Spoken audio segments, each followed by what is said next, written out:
Hey, how y'all doing? How y'all doing? How y'all doing? Welcome back. Welcome back to another episode of the Truth Hour. Hey, we'll make this one, I guess, like I always be saying, short and sweet.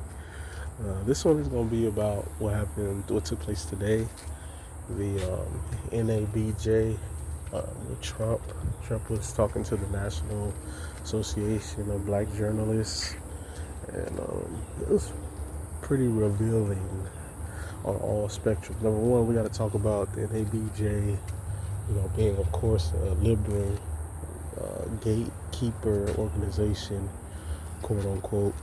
It's a boule organization, like a stopgap, talented tenth organization. For those who, as Carter G. Woodson said, crisis of the Negro intellectual, basically, who are there to be a stopgap, make it seem like it's a black progress because a few niggas got a stopgap job, basically, while real journalism and truth isn't being shown, and things have been progressed, and just overall progress for that said population, black people, when it comes to things that they need, like coverage, all-in reparations, protection bill, calling out the police genocide campaign. Notice they're not around, they're not beating the chest for our real issues, but they're there to assuage left-wing white liberal power. So that's just being honest, but that's just what I saw my take on it. And another poignant point by my queen when she was watching it. Hey, Snooks. It's my dog. But another poignant point that I was watching from what my queen made was she was talking about the fact that if Kamala was there, they wouldn't have hit him with such hard-hitting questions, and then of course him even being there was an affront because they were all upset, like, hey, well, how could you have a guy like that here and all of that, and Trump revealed that, hey, both candidates were supposed to be there, man. Kamala wasn't there. So it's just good to kind of get the full spectrum, get the full picture, so you can see it. So now when it comes to the questions, points that I liked, he talked about illegal immigration being out of control, destroying black cities, black communities, which is true, and his plan to deport illegals, which I'm all in favor of, and have legal immigration, securing the borders. I'm 100% in favor of that. He talked about lowering inflation and putting to where prices are pre-inflation prices, and you can actually afford your day-to-day goods, your household goods, going to the grocery store, going to a restaurant, affording your electric bill, affording your household bills, and your standard of living basically being to where you can afford it and you won't die with these astronomical prices. So positive points, poignant points, good points, positive things in what he was saying. Negative stuff that I don't co-sign at all. Him talking about that January 6th shit, that was a white supremacist, rank and file, fascist, how can we say, Mussolini March on Rome 2020 in the 2020 time frame. That's all that was, and there's nothing else besides that. And then he tried to counter it by talking about the George Floyd uprising, which was a legitimate uprising against terrorism, fascism, white supremacy, domination, death, and no justice being served, and them not willing to do anything about that. So yeah, and he made a comparison, and he also talked about the police. Hey, yeah, the police weren't, because the police were wrong, the police weren't just, but when his black officers were getting hit in DC, he ain't lift no finger. So you see the parallels, and his immunity will only be his police immunity that he's going to push for is only meant to help his gang of fascist, right-wing, white supremacist, neo-Nazi set. Like he famously said in, was it 2019? That the police, the bikers, and the military on my side. Which is saying, hey, when I get in the sweet spot, I'm not relinquishing power because they got my back, basically. I'm gonna rule through force.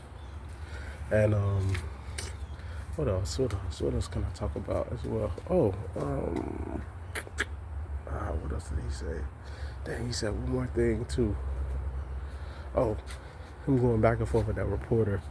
It was interesting, you know, and it was actually humorous.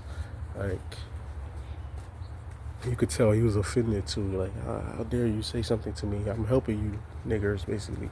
That was, you know, if he could talk candidly, that's how he would be talking. Like, hey, look what I'm doing for you guys. Look what I'm doing for you people. I'm coming down here. You should be thanking me, basically. So that's what it is. That's really what it is. So that's what we got going on right now. So that's the play. That's the play on both sides of the game. So,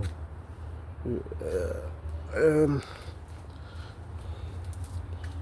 it's important to see it. It's important to see both sides of the aisle. It's important to see on the left-wing side, they're going to bury us with a landfill of immigrants and put us in the back of the line where there's 4,000 people ahead of us.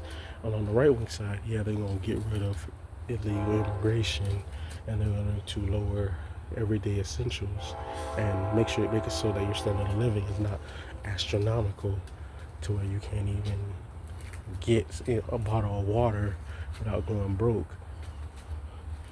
But on the flip side, you have to be prepared to fight because he's going full dictatorship, full neo-Nazism, giving police full immunity. And that's my point I just remembered. He has revenge on his mind. He was convicted. He was embarrassed.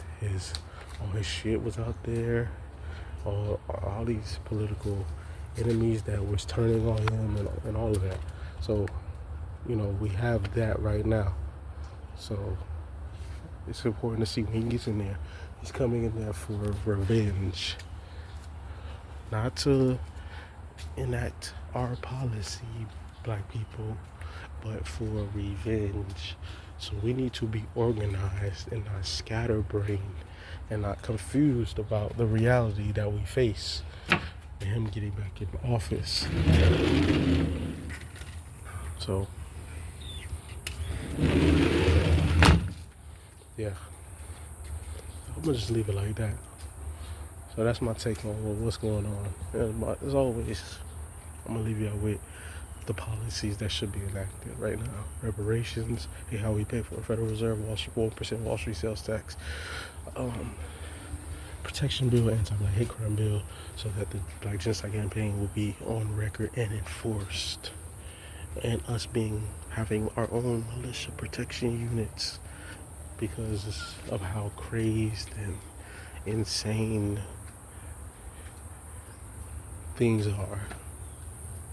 And then on top of that, universal income, economic bill of rights, price controls, capital controls, exchange controls, so that your cost is astronomical. And then foreign policy wise, stop imperial wars, go for development and counter all forms of imperialism by foreign powers who are trying to be the new empire on the block, mainly China.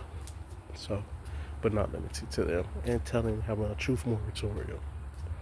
So that's the policies that should be being enacted, and a truth moratorium here at home too, and counter all this. How can we say it? Anti-black education and fund public education and shit, and make it so that it works and that it works to benefit, because without it, things will be worse. So I'm gonna just leave it like that. Like, share, subscribe, and I thank y'all for watching.